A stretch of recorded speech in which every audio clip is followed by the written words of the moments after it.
We often hear this idea, right, Hmm. that autistic individuals are just naturally more solitary, maybe less interested in connection. Hmm. But I think we really need to dig into that. What if, a lot of the behaviors we pin on autism aren't inherent? What if they're actually really smart, learned ways of coping with difficult stuff? That's such a critical question to ask. Could what looks like detachment actually be like self-preservation? That's exactly where this deep dive is heading. We're looking at Dr. Jaime Hoerricks' work, When Solitude Becomes Strategy, and it really pushes us to question those basic assumptions. Okay. Dr. Hoerricks makes this really compelling case. Maybe what we call hyper-individualism in some autistic people isn't about an innate lack of social drive at all. But something else. Yeah, something that grows out of, accumulated tough experiences, trauma even. Okay, so let's break that down. We're talking about things like maybe appearing emotionally detached or being really self-sufficient. That tendency some people have to kind of withdraw. Exactly. Those are often seen, traditionally anyway, as classic autistic characteristics.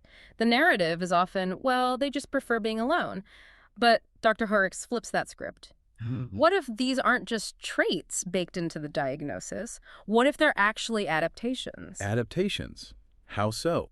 Well, think about coping with chronic misattunement, like Yeah. that feeling of never quite being understood or your needs just aren't met again and again, or, dealing with systems that erase your experience or repeated betrayals, even unintentional ones. Oh, okay. So being hyper-individualistic in that light isn't some sort of like philosophical statement about independence. Not primarily, no, not according to this perspective. It's framed much more as a survival mechanism. Survival. Yeah, like stepping back from relationships that have been painful or just unreliable, learning to rely only on yourself because maybe that feels safer or helps manage overwhelming feelings or environments, and maybe needing control because connection has felt unpredictable or unsafe. And the really crucial bit here, it sounds like, is these adaptations, these survival tools, they get misinterpreted. That's They're good. not seen as signs of what someone's been through, but just facts of their autism diagnosis. Exactly. And that's the problem of misattribution, Dr. Hoerricks points out. So we're mistaking the survival guide for the diagnostic manual, essentially.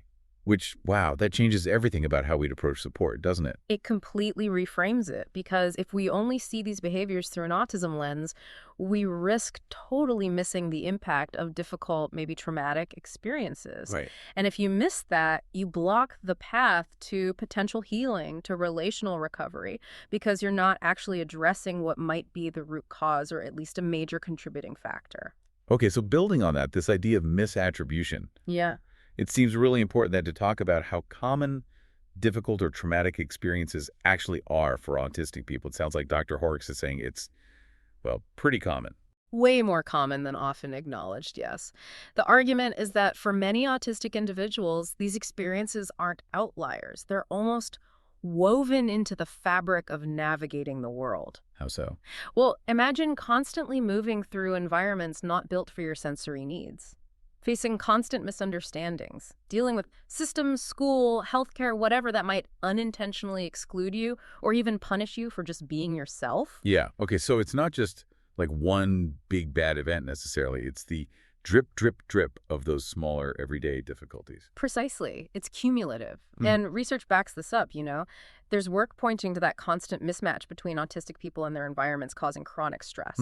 Other studies found higher rates of childhood trauma, specifically things like bullying, yes, but also maybe overly harsh discipline or just persistent sensory overload being traumatic in itself, and broader psychosocial adversity shaping autistic lives right from the start. So this backdrop of difficulty, this constant friction with the environment, it naturally shapes how you form relationships, how you see yourself even. Absolutely. So what might look from the outside like someone just isn't interested in others, maybe they withdraw, seem very self-reliant, emotionally distant, it could actually be a learned adaptation, a response to environments that have felt consistently unsafe or invalidating or just plain unrewarding. It's a reaction to not being understood or treated well over time. This is where it gets really fascinating, that blurry line you mentioned between trauma responses and autism traits. It sounds like they can look remarkably similar sometimes. That overlap is so critical to understand. Things like emotional shutdown, withdrawing socially, maybe having a flatter affect, even dissociation.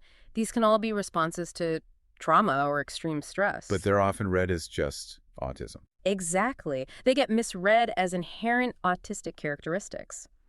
Researchers have highlighted this diagnostic ambiguity, how adversity can show up in ways that really mimic classic autism traits. And others point out how difficult it is for clinicians to tell the difference, especially when both autism and early adversity are present. Could you give an example? Sure. So maybe a child gets overwhelmed and just shuts down, becomes very quiet. Yeah.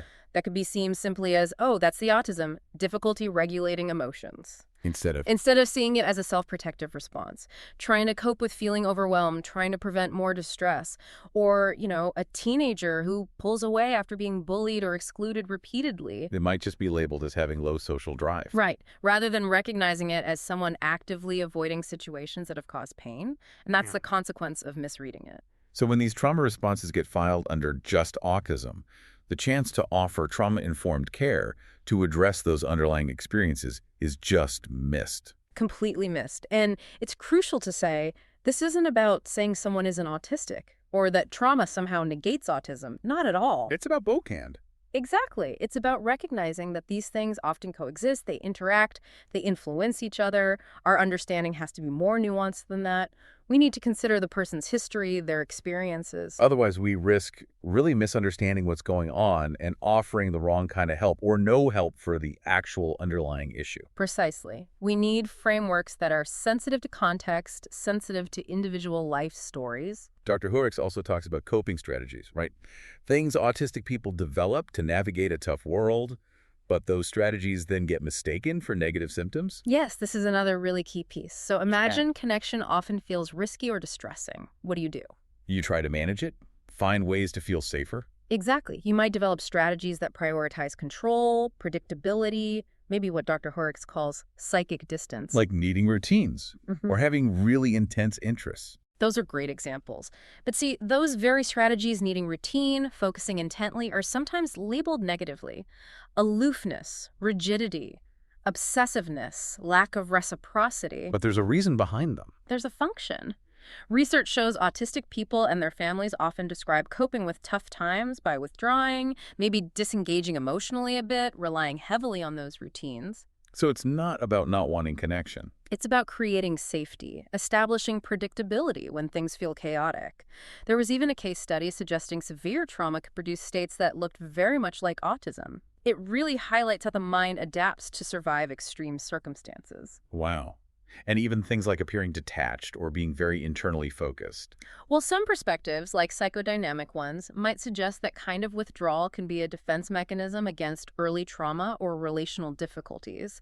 So behaviors we pathologize might actually be deep-seated ways of protecting the self. So what we see as maybe too rigid or too solitary could actually be a logical response to a world that felt too unpredictable or too painful. Exactly. They aren't inherent deficits or flaws in this view. They're adaptations. They're how people have learned to cope. And if we misinterpret them as just symptoms, we miss the resilience, we miss the story, we miss the why. The discussion then shifts, I believe, to systemic issues. How the very institutions meant to help can sometimes, well, make things harder. That sounds incredibly important. Oh, it's huge. Dr. Hoerricks emphasizes that trauma isn't just about individual bad events. It can also come from repeated negative experiences with systems, schools, healthcare, support services. The places you're supposed to trust. Right. And when those systems fail you or misunderstand you or betray that trust, even unintentionally, well, it becomes hard to trust. Emotional distance, withdrawal that can become a shield. Research on institutional betrayal shows the psychological impact this has. It makes trusting feel really risky. It can, absolutely. So what might look like autistic detachment could in part be a learned response from experiences where relying on systems led to harm or invisibility.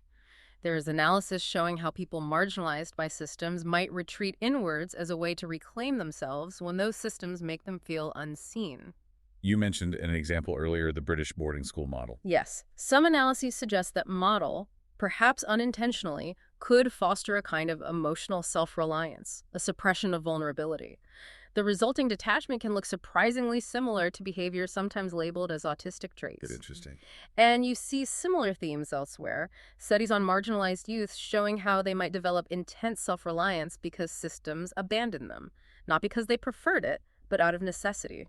Research on neglect also shows it can lead to a kind of defensive autonomy and emotional numbing that again echoes perceived autistic social differences. So the core issue here might often be the environment, the systems failing the person, And yet the person's response gets pathologized as the problem.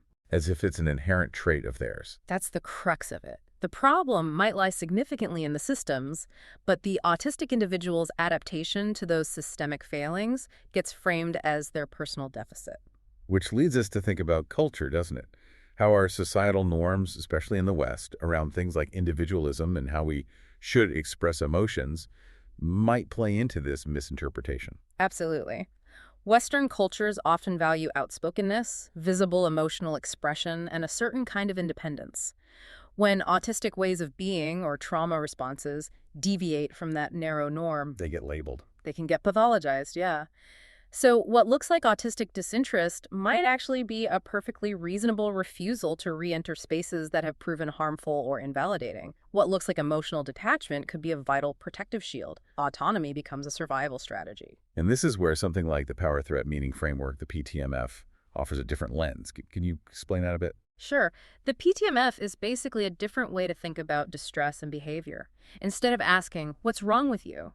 which implies an internal deficit. It asks different questions. Right. It asks things like, what's happened to you? What threats did you face? How did you have to adapt to survive? What meanings did you make of it all? It looks at behavior within the context of power dynamics, social pressures, personal history. So it reframes things like withdrawal or resistance. Exactly. It sees them not just as symptoms, but potentially as understandable responses to overwhelming threats or powerlessness. Maybe even as testimony to what someone has endured. So without that wider context, that historical view, we're just stuck misreading survival as brokenness. That's a powerful way to put it. Yes. We miss the story behind the strategy. And misnaming this stuff. It has real consequences, doesn't it? It's not just academic. Oh, the consequences are very real, very material. When you mislabel survival strategies as just inherent pathology, you effectively shut down avenues for appropriate support, for healing, for understanding. How does that play out? Well, think about education or therapy or even just relationships. Someone withdrawing because they feel unsafe might get labeled uncooperative or resistant. Instead of being seen as someone needing safety. Precisely. An adult who relies heavily on routine for emotional stability might just be seen as rigid or inflexible, rather than someone managing anxiety in a world that feels chaotic. Systems often fail to look behind the behavior. So they don't get the right support. They might be excluded from trauma recovery pathways because their distress is seen as just autism, or they get offered things like social skills training when what they might actually need is relational repair or validation or just a safer environment. It sounds like it makes the actual pain invisible and just reinforces the isolation. It really can. It overlooks the immense challenges people face and, frankly, their incredible resilience and adaptability. We need a shift. So where do we go from here? How do we move towards that better understanding Dr. Hoerricks calls for? Well, fundamentally, it requires a shift towards frameworks that are more ethical, more accurate, and definitely more compassionate. And practically? Practically, it means really listening to autistic voices, prioritizing research, qualitative, participatory research that actually centers their lived experiences and asks why people do what they do. Not just observing, but understanding the meaning behind it. And looking at development over time. Yes. Longitudinal research is key. We need to understand how things like withdrawal or self-reliance develop in relation to specific environments, specific systems, specific experiences across a lifespan. And using models like the PTMF we discussed. Absolutely. Frameworks like that help us contextualize behavior. They push us to see the pressures, the threats, the meanings, the power dynamics, the history that shapes how someone navigates the world. We need to stop seeing things like choosing solitude or retreating into routine solely as failures of connection. See them instead as Yes, potentially strategies of survival, acts of resistance even, ways of protecting oneself in a world not always built for you. Okay, so wrapping this deep dive up, the core takeaway is that many behaviors we routinely link to autism might actually be sophisticated adaptive responses, developed because of difficult experiences, trauma, systemic failures. That's the heart of it. It's a challenge to our assumptions. And it leaves us And you, the listener, with a really provocative thought to mull over, doesn't it? I think so. What really would change if we shifted that perspective? Sure. If we started seeing these behaviors not primarily as deficits, but as adaptations, as signs of incredible resilience. What new doors might that open for understanding, for connection, for truly effective support if we started looking for the story behind the strategy? It really forces a reconsideration, doesn't it, of how we interpret behavior, the assumptions we carry. And it underscores just how important it is to see the individual, their context, their history, and acknowledge that remarkable human capacity to adapt. Thank you for walking us through this really important perspective. Thank you. Crucial work to consider.